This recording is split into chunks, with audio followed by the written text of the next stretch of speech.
Atenção! Começa agora uma teleaula de História do Ensino Fundamental. Você vai assistir a teleaula de número 5. Bons estudos!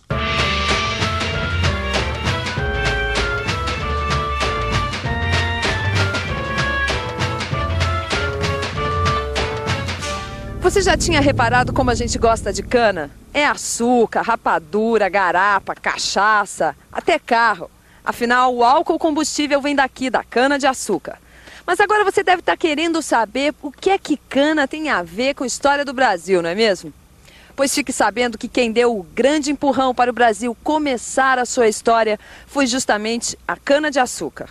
É isso que a gente vai ver na aula de hoje.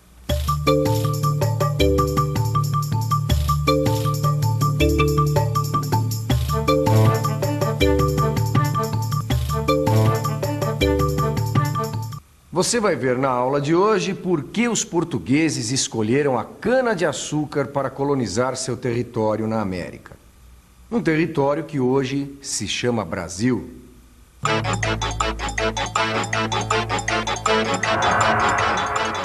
Hoje o Brasil é assim, mas no tempo em que os portugueses chegaram aqui, nem se falava em Brasil. O que havia era um acordo internacional dividindo o novo continente. Esse acordo foi chamado de Tratado de Tordesilhas, que é o nome da cidade da Espanha onde ele foi assinado. E a divisão ficou assim. Aqui era a América Espanhola e aqui a América Portuguesa.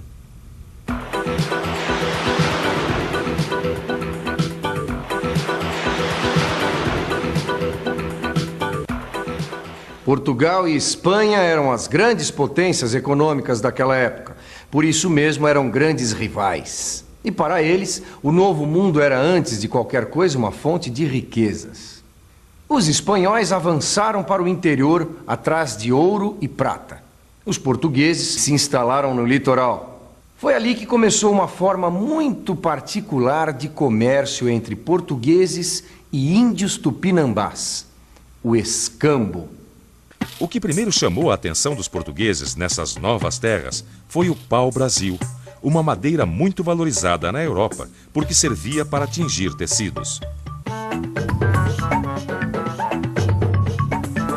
Pau-brasil, árvore muito cobiçada na época dos descobrimentos, era utilizada para fazer tintura de tecidos.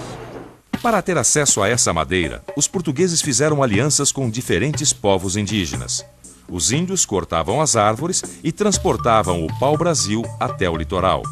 Em troca, recebiam dos portugueses utensílios de ferro para agricultura, tecidos, espelhos, miçangas, entre outros artigos. Esse tipo de troca, de produto por produto, é chamado de escambo. Em muitos momentos, os portugueses usaram elementos da organização social dos povos nativos em benefício próprio.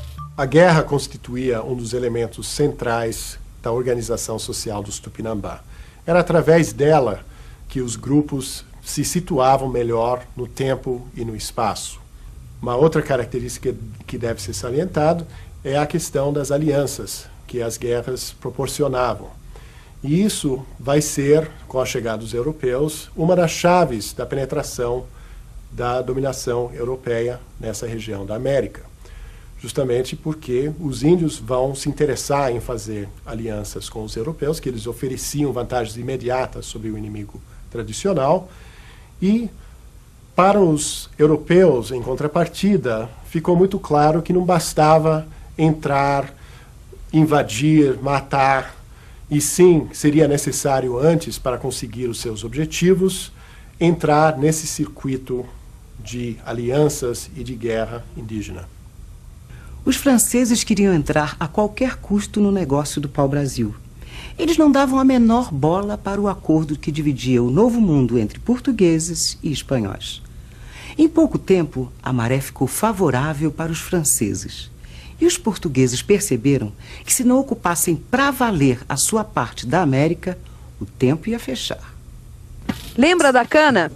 É aí que ela entra. O rei de Portugal percebeu que a melhor maneira de ocupar o nosso território era estimular o cultivo da cana e a produção de açúcar nestas terras brasileiras. Foi aí que a história da nossa colonização começou para valer. Os portugueses escolheram a cana porque eles sabiam que dava lucro.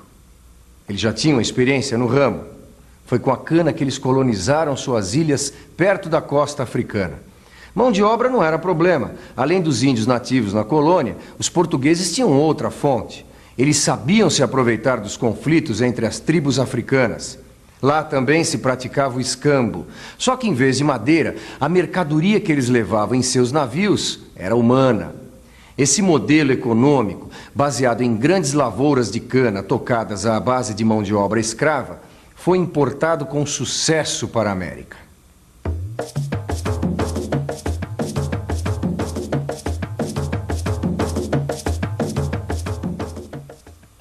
A lavoura da cana-de-açúcar exigia dos índios um trabalho muito mais intenso do que a coleta do pau-brasil. E os índios se recusavam a esse tipo de trabalho, porque eles estavam envolvidos em atividades próprias em suas aldeias, porque para eles a agricultura era um trabalho de mulheres e porque também já tinham um instrumento de ferro suficiente para o seu cotidiano, instrumentos que haviam conseguido no tempo do escambo. Então, eles se recusavam a um trabalho extra, porque os índios trabalham e produzem só para a sua sobrevivência. Eles não têm interesse nenhum em acumular riqueza.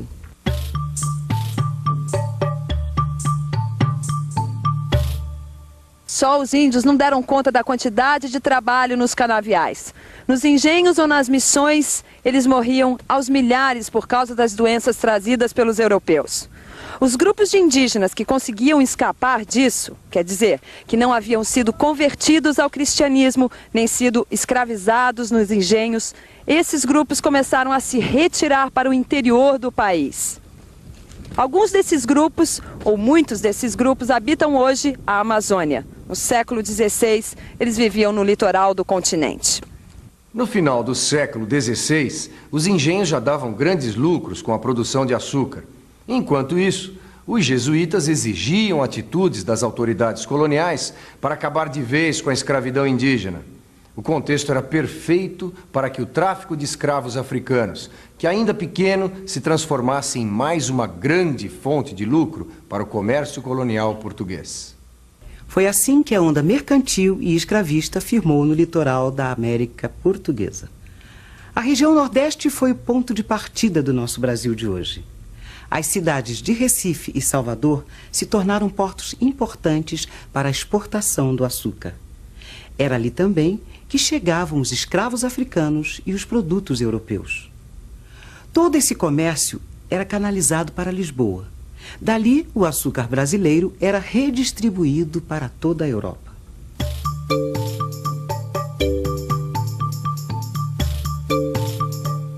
A coroa portuguesa tinha agora o monopólio do lucrativo comércio no seu vasto império. A nova colônia do Brasil, mesmo sem metais preciosos aparentes, cumpria seus objetivos. O pacto colonial uniria metrópole e colônia por mais de 3 séculos. Veja aqui os principais aspectos do pacto colonial. A metrópole enviava produtos manufaturados para a colônia e comandava o tráfico de escravos. Já a colônia era obrigada a comercializar toda a sua produção de gêneros tropicais apenas com os representantes da metrópole. O pacto colonial é um projeto, ou seja, ele não é uma realidade absoluta, ele não existe de maneira perfeita em nenhum momento. As bases fundamentais desse pacto, elas existem e são flexibilizadas o tempo todo. Por exemplo, o controle comercial da parte da coroa portuguesa. A princípio, a coroa portuguesa tem o direito de taxar os produtos e os gêneros produzidos ou extraídos da colônia. No entanto, sempre, o tempo todo, existe o desvio a esse controle, o contrabando, o comércio ilegal. Isso não acaba com a ideia do pacto, isso simplesmente mostra que o pacto jamais é uma realidade perfeita. O que importa é que hoje em dia os historiadores já trabalham com um modelo, de colonização portuguesa muito mais dinâmico, muito mais complexo do que simplesmente o de uma colônia sendo explorada, sugada por uma metrópole, produzindo para a metrópole, sem possibilidade de acúmulo de riquezas. Tudo isso, nós sabemos, funciona de maneira muito mais matizada, muito mais complicada. Mesmo assim, Hoje em dia ninguém nega que, claro, exista uma relação entre colônia e metrópole, portanto uma relação de dominação. Repito, o pacto é um projeto, ele é um modelo que não existe de maneira perfeita na realidade histórica. Naquela época dos primeiros anos da colonização, a cana era beneficiada para fazer quase as mesmas coisas que a gente faz hoje numa usina como essa: cachaça, melaço, rapadura e açúcar. É claro que os engenhos daquele tempo não tinham essa tecnologia toda, mas mesmo assim eles prosperavam. Mas a grande diferença entre as usinas de hoje e os engenhos daquela época é que os engenhos eram muito mais do que uma simples indústria.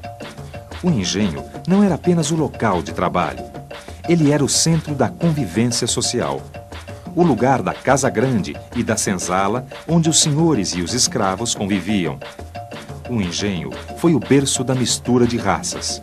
O lugar onde se aplicava a lei, onde se praticava a religião e onde vivia a família do Brasil colônia. Para as pessoas daquele tempo, os engenhos eram tão modernos quanto esta usina é hoje para nós. O negócio da cana virou um negócio da China. A lavoura de exportação foi se espalhando pelo Brasil colonial. Para alimentar o crescimento, era preciso ocupar mais terras e empregar mais escravos.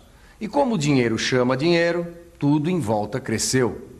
Nas cidades onde estavam os portos, Salvador e Recife, o mercado interno ficou mais dinâmico. Novos interesses comerciais ganhavam força. Novos engenhos eram criados. Era preciso, então, aumentar o número de escravos. E era com engenhos e escravos que se media o prestígio no mundo colonial. E atenção, se liga aí que é hora da revisão. E foi assim que o Brasil começou. Os portugueses precisavam tomar conta do território. A lavoura da cana-de-açúcar para exportação e o uso da mão de obra escrava deram o primeiro empurrão no nosso desenvolvimento econômico. O resultado foi o nascimento de uma sociedade escravista. E o coração dos engenhos e da vida social no Brasil colônia era a casa grande e a senzala. Agora que você já sabe tudo isso, me responda uma coisa. Se naquela época a escravidão já tinha praticamente acabado na Europa, por que ela voltou a aparecer com tanta força na América colonial? Essa fica para você pensar. Até a próxima aula.